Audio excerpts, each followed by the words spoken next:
I'm Dutch, and let's react to the Americans. Hello, and welcome to my channel. My name is John, and I'm a typical Dutchman. And if you're planning to come over to Europe to live here, or just for your holidays, or if you're wondering why is in America everything so expensive in comparison with Europe, then you are at the right place, because we're looking at the life and living of America versus the cost of life and living in Europe.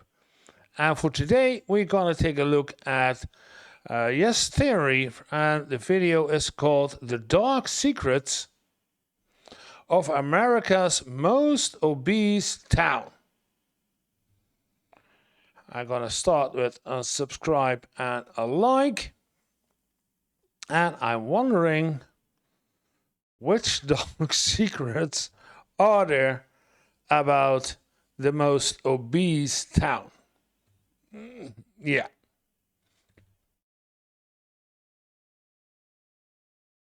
If everything is working with me, then we can start. Want to go bigger and stronger, don't you? Golly, sure. The number of obese Americans is now around 40%. Uptick in obesity. 2024, 2020, 42%, 31%, 9%, 4% before. Wait, I don't see it right. 2020 or 2024 versus 1990, 2000.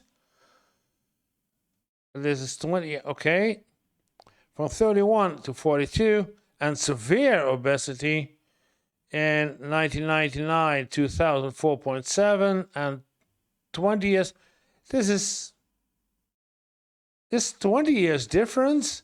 This is about 1 year, and this is about 4 years. So this is as strange as this is not a good one. Okay. Fast forward 10 years and the rates skyrocket. It's so bad, some call it an epidemic. What about pancakes for dinner? Only 7 grams of fat. Americans are getting increasingly and astronomically chronically ill, and it is largely because of our toxic, ultra-processed food system. It's the craziest scam to ever get pulled off. Big Tobacco bought into U.S. food companies back in the 80s. Why is the FDA funded by the pharmaceutical industry? Former drug regulators who went to work for the drug industry. This is why America is facing an obesity epidemic. That's not about willpower. It's about the food system. Okay. Max, how is food healing us or killing us? Yeah, food could either be the safest form of medicine or the slowest form of poison. It's strange to think that at one point in time, one of the leading causes of death in America was the lack of food and malnutrition during the Great Depression. Fast forward to today, however, and yeah, the Great Depression. 42% of American adults are classified as obese. Obese rate, percent of age 20 plus. Declining a bit, but I believe it's about 40% now. Food-related illnesses have become Whoa! Oh my.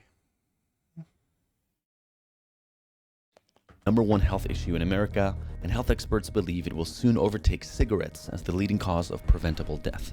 The abundance and availability of fast and easy food that may have once been a dream has turned into the American nightmare. For a long time, the obesity epidemic was chalked up to an individual's lack of self-care, diet planning, and exercise, leading to the rise of reality programs meant to empower overweight people to simply clean up their diet. Oh my. 12, I don't know what is, wraps? And get into the gym. While these are well-meaning notions, we believe that there may be something deeper at play that is causing this epidemic. Why is it that obesity in America skyrocketed specifically in the last 20 years? And why are there some geographic locations that experience it worse than others? To find the answers to these questions, our search led us here, to McAllen, a border city in southern Texas that has become an unexpected face of the issue when in 2011 a study labeled it as America's most obese city. most obese city in 2011. Again, 14 years ago.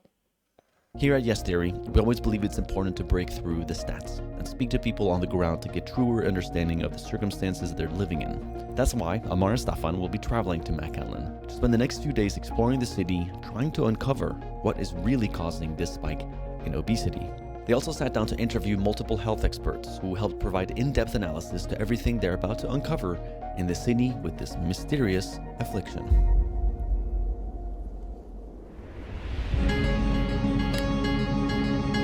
Okay, sounds interesting.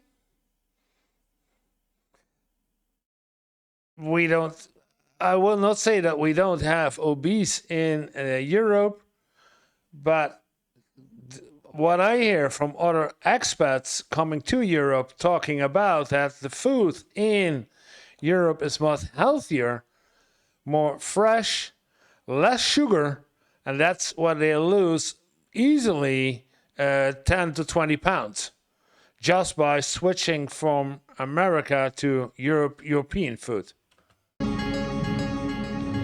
And we are officially in McAllen, Texas. Okay, off we go.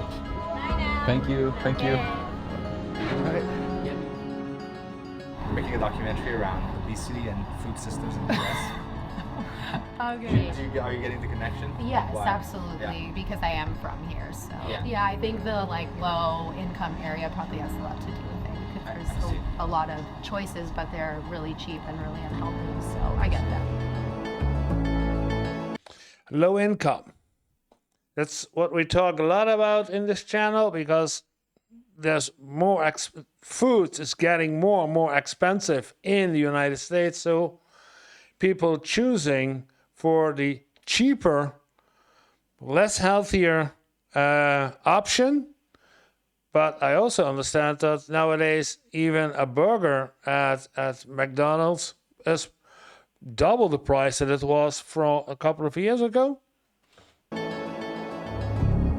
average adult in the United States, their calories are derived from ultra-processed foods by about 60%, which means that most of the calories that your average adult is consuming are coming from these essentially shelf-stable, package-processed foods, the kind of foods that you'd find in a vending machine. Yeah. This is Max Lugavere. He is a health and wellness author, researcher, and host of the Genius Life podcast, which focuses on exposing corruption and disinformation in health and food. He originally gained recognition for his book Genius Foods, which combines scientific research with practical advice on how to improve your health through diet and lifestyle. We originally met him back in 2020 when we made an episode learning more about the vegan diet. We are now seeing that the overconsumption of these foods is linked with innumerable chronic diseases. The usual suspects, heart disease, cancer, type 2 diabetes, even Alzheimer's disease and dementia. Whether it's our regulatory bodies or even the food industry, nobody's really being all that honest about the impact that these foods are having. Part of that has to do with the fact that they are so incredibly profitable. They are the darlings of the food industry. Thanks, man. Thank you. Okay, we're gonna explore a food park here in McAllen. Hopefully connect with some locals. Are you guys from McAllen or? Yeah. Are you Cool. guys from Yes Theory? Yeah, we're from Yes Theory, yeah. We kind of. There's no way. So we're here to tell a story about unhealthy systems that's making us sick. Oh, okay. And this is the most obese city, right? It is. Oh my god, no way. What's The your next portions market? down here I feel like are way bigger than in They the are. markets. What she's talking about? No way. What's The your portion. The portions down here, I feel like, are way bigger than in a lot of other places. Bigger portions? Okay. Down here I feel like are way bigger than in the markets. Here there's so much fast food. Much fast food. That's kind of the problem. What do you think made the difference in your upbringing? I didn't grow up here. You didn't grow up here. Where did you grow up? Mexico. Okay, I see. I was also raised in Mexico, and it's an issue when you come here. Like Yeah. the food, it's a big issue for everyone. Yeah, it's Even scary. lifestyle-wise, I feel like over there you have a lot more people that walk places. Yeah. Here everything's. That's why I mentioned the drive-throughs. Everyone We goes. came walking actually. I told him. Yeah, we came Let's walk. walking. Yeah. I have 2 kids, and I Oh yeah, she's right. You have a drive-through, so you don't need to burn calories to get new calories because you just sit in your car and Yeah. teach them every day about healthy food and all of that. So it starts at home, I think that. Yeah. Look at the amount of drive-thrus there are here compared to some other cities. The drive-thrus? Oh. I see. Literally within the 2 blocks that we're in, I counted last night, there's 6 fast food restaurants. I'm not even trying to villainize like fast food. People eat fast food in other places in the world and it's okay, but when it's the main thing that people are consuming every day because economically you've now locked them in a very specific spot where they can't afford to get groceries. Yeah, looking at me, I don't eat fast food as in McDonald's, and because the only big chains I know that are here in Europe are KFC and McDonald's. I saw something like Buffalo, and so we don't. Then we have other two types like Domino's is one, and New York Pizza for the pizza deliveries. Those are the 4 biggest fast food companies that I know that are in this region. And yeah, people do, but I don't. I do not go that often, and especially last year, I did not go to any of those fast food restaurants because I'm a chef myself, so I know how to cook my own food. But even if I don't have the time to make something more nutritious, then I have something quickly slapped together from what I have fresh in my refrigerator, and then it's very rare.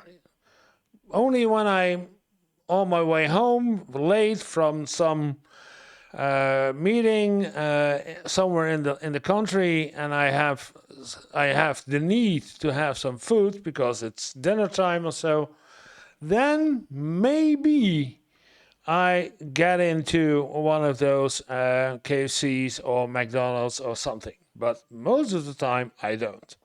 Work schedule doesn't allow them to cook. You know, I mean, I remember when I was a pizza delivery driver in college, like my dinner every day was McDonald's. At the time, I was spending $6.50 on my dinner. It was amazing because I was saving money that summer. But ultimately, it's like you're eating the lowest grade food that you could possibly have without it being illegal. Another common misconception about people who are struggling with their weight is they should simply eat healthier. While this is obviously correct, it isn't always simple. In the US, there are approximately 6 fast food restaurants per 10,000. 6 per 10,000? Oh, they are here. Yeah, this one, of course. Oh, Burger King. Yeah, we also have Burger King. So we have KFC, Burger King, and McDonald's. Those 3 are the 3. Plus, then we have New York Pizza and Domino's. There's Domino's. I see the logo. And I don't see New York Pizza. Now, those are the most. But 6 per 10,000? People. This is more than double most European countries. But not only are they much more accessible than healthier alternatives, they're also much cheaper. And in McAllen, which has a poverty rate of around 21%, which is around double the national average, being able to spend more money on a healthier alternative or taking the time out to prepare a healthier home-cooked meal isn't a simple choice. It's a privilege that many can't afford. Yeah, that's my question. And for the American viewers, give me some feedback on this, because it's cheaper here in Europe, in the Netherlands, looking at myself, to go to a grocery shop, buy everything you need for a pizza and make the pizza your own, than going to a pizza delivery service or Domino's or New York Pizza or any other and buy a ready pizza. It's more expensive to buy one ready-made versus making your own. And it's for other dinners like this. If I can buy, if I really want to, I can buy 6 hamburger buns plus 6 hamburgers, or 12 hamburgers, meat, for the same price as that I would pay for one burger at McDonald's. So it's more fast food is over here more a luxury item, a lazy luxury item, not because it's cheaper. It's even more expensive to buy food from a fast food chain. And that's because because we get better paid than the pay grade of the pay that there is in the United States. That's why we are more expensive. Kids eat free. That is so sick. I'm thinking about how manipulative this is. You're a dad or you're a mom, you don't have that much to support your family. Of course you're gonna fucking come here because you can have, a member of your family eat for free. It's like, this is so kids eat for free. fucking evil that you're using people's circumstances to just grab a family and have them come spend money here. I get genuinely sad about it, now because now I started to speak, that we couldn't afford eating out when we were young. But if we did sometimes, it was maybe to a fast food chain or so, because that's the cheapest. So yeah. I'm like, thankfully, good luck. It didn't ruin my life, but it's ruined other people's life. Yeah. And it's not okay. It's unfair to just point at the people and be like, why are you not doing this? Why are you letting these bad habits control your lives? But it's not just their personal choice in the matter. You have to also look at the infrastructure, the lack of access to these healthier food options. We're also not doing our part in educating people as to what even an unhealthy diet looks like. Meet our friend and Yes Theory subscriber, Surya. She works at a medical clinic here in McAllen and is training to become a doctor. As a resident of the most obese city in America, Surya has developed a passion for helping her fellow residents to better understand and manage their diet and wellness. If I just say, oh, you need to eat healthier, they don't know what that looks like. They just know what they've been growing up eating. Nutrition is basically not in our curriculum at all. Maybe we get 1 to 2 hours throughout our entire 4 years of. And it's okay. So even the students are not educated in school, in medical school, what a healthy diet should look like. Medical education. And 1 to 2 hours? Yes. I learned virtually nothing at Stanford Medical School about the tens of thousands of scientific papers that elucidate these root causes of why American health is plummeting and how environmental factors are causing it. I took 0 nutrition courses in medical school. What we are dealing with here is so much more than a physical health crisis. This is a spiritual crisis.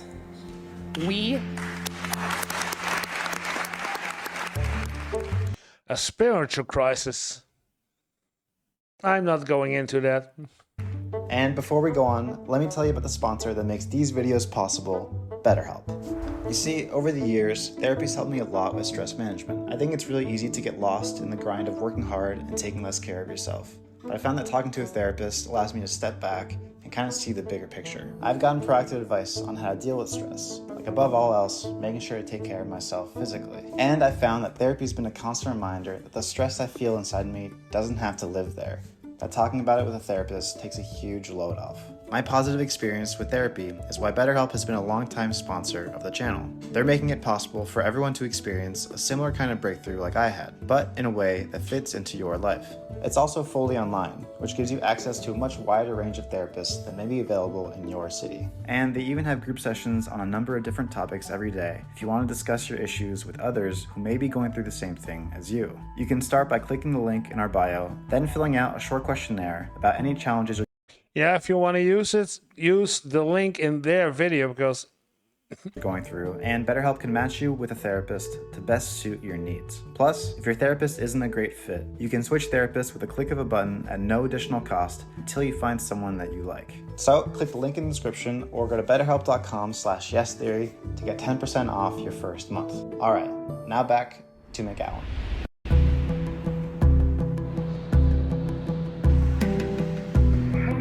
Yeah, I was wondering about the prices.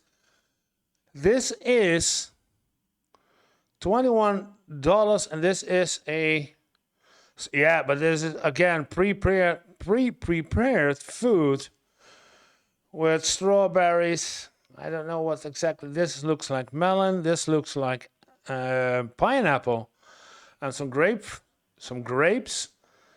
I'm not sure what this is, but $21.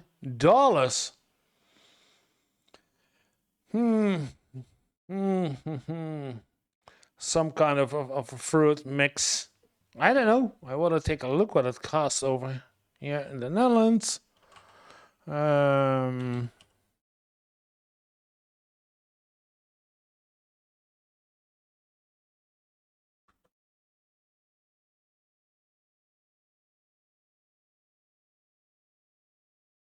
Yeah, because it's not that cheap over here too. And what we don't have that large of. But looking at this one, pineapple, apple, mango, and grapes, not grapefruit, but grapes. This is 230 grams, almost 2 ounces for $2.75. So, but yeah, you can buy 1 kilo for the same price. So but $21.30. This is $21. This used to be my heaven back in the day. Oh. Yeah, man. Brownies and muffins. Brownies and muffins. That's my world. 73% of the items in your average supermarket are ultra-processed foods. The kinds of products that are now being linked to conditions like type 2 diabetes, heart disease. Yeah, ultra-processed food. Cancer and dementia. Do you have children? Yes, I do. How have you raised them differently, knowing that they're growing up in a town that is done mostly healthy? I try to cook more at home. That's basically it. Definitely. I try to cook more at home. The convenience of the fast food. Dry food. It's a big role to be a mother, so thank you for raising the next generation. Well, I'm trying. Yeah, and maybe she has to work 60 hours a week just to feed her kids, so no judgment over here. Because, yeah. I think what's driving me crazy, and I'm noticing that now, the amount of bullshit on labels is unbelievable. You're just bombarded. You just have something. It's the shape of a heart. Lower cholesterol. 28 grams of grain per serving. You don't even know what that means. Reduces heart disease. What the are you talking about? I'll end with a question. Good source of protein, no grams of trans fat. I don't know what trans fat is. No idea. If your grocery store has a health food section, what does that make the rest of the store? Thank you. People are being actively misled. Yeah. I don't even like to use the term, but it seems like they're, at times it's almost like a disinformation campaign. All of the healthiest items in the supermarket actually don't make health claims. Yeah. Like you won't find health claims on a piece of grass-fed, grass-finished beef. You won't find health claims on a dozen eggs. You won't find health claims on a bush of kale. All of the health claims that you'll find in the supermarket, the front of package labeling, are all adorning ultra-processed foods. The healthiest foods in the supermarket don't need to make health claims. We are ranting about these cereals here. They are saying that they are healthy and good, but I don't know if we trust them. Do you? If you want my honest opinion when it comes to cereal, you put a little heart on it, people just assume it's healthy. And that's not really the case. Because at the moment you put some sugar on it or anything, frosted anything, it's not healthy. It doesn't matter if you get like regular Cheerios or anything like that, they're still putting like all that sugar into your body. Yeah. Do you find it harder to make healthier food choices in a place where the options are very limited? I think that's just a nationwide problem because all the healthy options are restricted by a price tag. Let's say you live paycheck to paycheck. Getting stuff that are just like healthier, it's not feasible sometimes. Yeah, that's what I understand here. It's cheaper to buy ultra-processed food than fresh, healthy food. And that's in Europe, anywhere in Europe, reverse. It's the opposite. It's more expensive to buy ultra-processed food than fresh food. Yeah.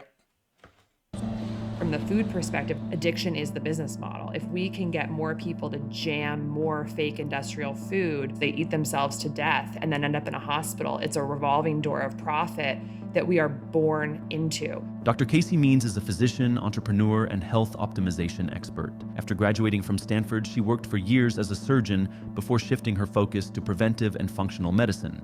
Since then, she has become somewhat of a whistleblower against the American medical system, believing that there is much more advocacy needed for addressing lifestyle and diet issues. We got inspired through her eye-opening book, Good Energy, which presents a case for a metabolic-focused approach to health, and luckily got the chance to sit down with her to dig deeper into the American healthcare system. So we live in what is ostensibly like the most prosperous and one of the safest times in human history. Says a water bottle. Is this also stereotypical for the Americans as stay hydrated? And we are very depressed. Our life expectancy is going down. So then you have to say, what is different in the last 50 to 100 years that could be making our cells not work properly? The largest industry in the entire country, therefore the largest industry in the entire world, because America is the richest country in the world, is healthcare. Healthcare has a business model focused on getting more patients through the system as quickly as possible. I think as an Egyptian, and he's Swedish. Okay, Egyptian and Swedish, so African and Europe. We know that America is the biggest exporter of culture in the world. Yep. And what we see in the movies with how people eat and drink is literally how other places around the world strive to eat and drink. It's like, yes, it affects America, but ultimately all of this eventually gets exported to the rest of the world. When America coughs, the whole world gets sick. True Fit seems like one of the biggest gyms here. Let me just take a look inside. I'll ask him for a... They had like the first thing that you saw on the screen in there is want a custom meal plan, which was very interesting because it makes sense. As soon as you walk out of here and you just look anywhere around, a meal anywhere around here would ruin a full gym session that you had.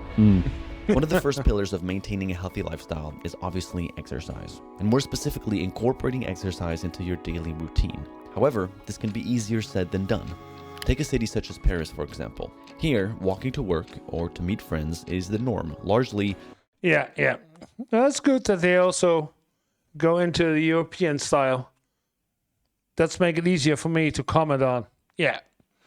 The 9-to-5 job is actually a 9-to-5 job, so you have from, let's say, 5 to later in the evening time to relax and to do some exercise. Or walking or cycling in the Netherlands, walking or cycling to your job or from your job to house. Because of the city's design, and oftentimes is actually more inconvenient to drive to your destination. Compare that to McAllen and many rural cities throughout the United States, which have been ridiculed for their lack of urban design and walker-friendly city planning. Like climate-wise, it's very hot down here. This is the coolest it's been the entire year. It's 90 degrees. Yes. Yeah, but it's down at the border of Mexico, so it's in the region. It's always hot. Yeah, okay. We're sweating. Yes. We're like, can we even be out today? No, during summers you can't bear to walk outside. So if people are wanting to incorporate exercise that is free, it's super, super hard. Pointing the fingers like, why aren't you exercising? Well, it's harder to get out there. One of the final stops of this trip was to meet someone who almost lost her life to obesity, Alejandra. She had reached out through the Yes Fam when she heard about us filming this story with the hope of sharing some insight from her personal experience into how the American health system not only didn't help her, but actively made her circumstances worse. Hello. Hi. Nice to meet you. Nice to meet you. Thanks for taking the time. My dog's name is Jovi, after Bon Jovi. Oh. His full name is Jovi Tyler, after Bon Jovi and Steven Tyler. I see. We texted like this morning and you've been on a journey and are on a journey. I'm appreciative of you taking the time to even talk to me. I think it was when I was about 6 or 7 that I moved here to the US, because like when we lived in Mexico, my mom and my grandma were the ones taking care of my diet. So everything was homemade. I never got any processed foods growing up. They were very strict with it. But once we started school here, we started having lunch at school. And at first I wouldn't want to eat it because I wasn't used to it, because it was pizza, chicken nuggets, burgers, things that I didn't like because I wasn't used to them. And my mom got called into the school and got told that we needed to eat our lunch. Free lunches at school are fairly common around the world. However, in Japan, for example, school lunches are highly structured and focused on balanced, freshly prepared meals. Compare that to the US, where the average cafeteria is often serving highly processed, calorie-dense meals like pizza, chicken nuggets, and fries. There are... Otherwise the kids won't eat it. So and it's I guess, the cheapest way to feed, to give free lunch to your kids. Yeah. There are a number of reasons why this has been allowed to happen, including cost constraints, poor federal guidelines, but perhaps the worst impact comes from food lobby influence. The food industry spends millions on lobbying and campaign contributions to influence lawmakers. Yeah, again, lobbying. For their inclusion in school cafeterias. In my opinion, the biggest problem in the United States is money dictates policy. This was no clearer than in 2011, when Congress allowed a mere 2 tablespoons of tomato paste on pizza to count as a vegetable serving. This would allow tomato paste on pizza to be counted as a vegetable. 2 tablespoons of tomato paste on pizza to count as a vegetable serving. This decision was heavily lobbied by the frozen pizza industry. Yeah, of course. It fought against stricter nutritional guidelines. A lot of these tobacco companies ended up buying up these ultra-processed food companies. Wow. And there is data that suggests all the same criteria that tobacco products do, ultra-processed foods tick off all of those same boxes. This is why the advice that an overweight or obese person will often hear to just eat less and move more is really actually quite condescending and even insulting, because it's really hard to eat less of these foods. They're addictive by design. You know, these companies want to create repeat customers. What happened when you were exposed for these kind of foods then? I gained weight so fast. From 1st grade to 5th grade, I ballooned up in weight. By the age of 28, I was, I believe, 270 pounds. My 217 or 17 pounds.